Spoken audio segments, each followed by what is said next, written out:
Na kérem, most pedig kezdődjék a szilveszteri dokumentumvetítés.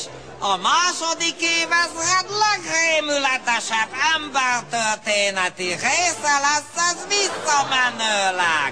Letaglózza, aki látja. Nézzék, emberek és gyerekek! A most következő film címe az Egri csillagok. Ez a szemtelen Jumódzsa. Ő miatta tört ki az egri csillagok. A kis bornemissza fiú nem fogadja el a skinhead pincértől a kakaót, mert belelóg a hüvelykujja.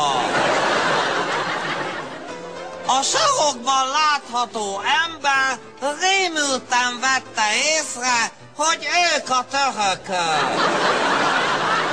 A guggoló török katona a páncélos magyar vitéznek segít elhárítani a dugulását.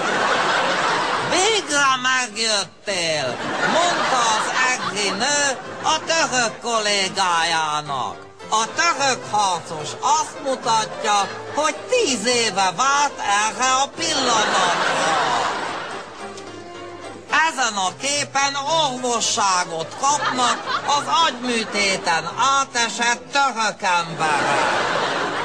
Jumódzsáknak még spiccel a vér az agyából.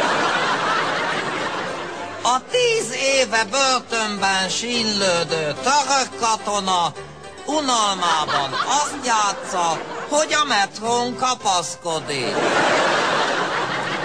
Elkelt az összes jegy az egri csillagok háborújára. Ezzel utasította el a biztonsági őr a csepeli munkásokat.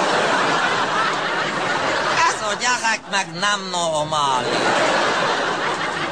A viszontlátásra!